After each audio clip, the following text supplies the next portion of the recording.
Dhe përmend në vijim Ibn Qayyimi se Ahlus Sunna, ndjekësit e sunetit, rrugës së profetit sallallahu alaihi wasallam, besojnë se Kurani është fjala e Allahut dhe se fjalët e Allahut nuk janë të krijuara.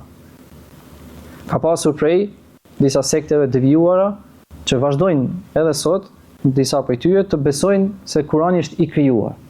Dhe kjo është kufër, është mohim i fesë, kurse ata që ndjekin sunetin e profetit sallallahu alaihi wasallam besojnë se fjalët e Allahut nuk janë të krijuara.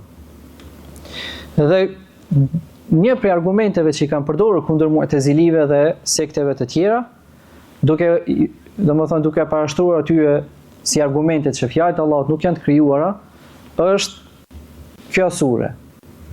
Se profeti sallallahu alaihi wasallam asnjëherë nuk ka kërkuar strehim dhe mbrojtje, pra nuk e ka bërë këtë ibadet me ndonjë krijesë. Nuk i ka kërkuar strehim me lajkeve ose xhinve ose ndonjë krijese. Gjithmonë është lidhur zemra e tij me Allahun, ky është tauhidi, ti kërkohet vetëm atij, kërkimi, mbrojtja dhe strehimi, dhe për këtë jemi të pajtimit.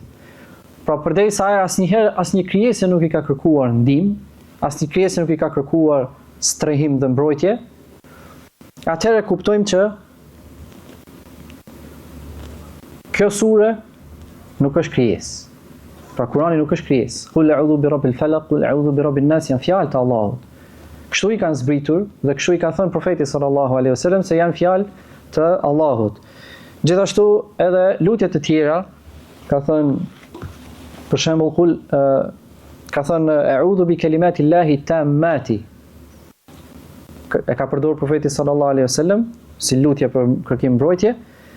Kërkoi strehim dhe mbrojtje përmes fjalëve të përsosura të Allahut.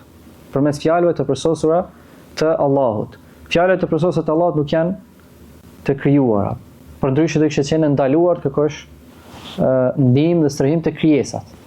Pra kanë përdorur si argument kundër Mu'tazilive që fjalët e Allahut nuk janë të krijuara dhe janë argumentuar me faktin se profeti sallallahu alaihi wasallam ka kërkuar strehim me surën Qul a'udhu bi rabbil falaq, gjithashtu me Qul a'udhu ose me a'udhu bi kalimati llahi tamma dhe me shumë lutje të tjera të ngjashme, kërkoi strehim përmes madhështisë së Allahut, përmes fjalës së Allahut e kështu me radhë.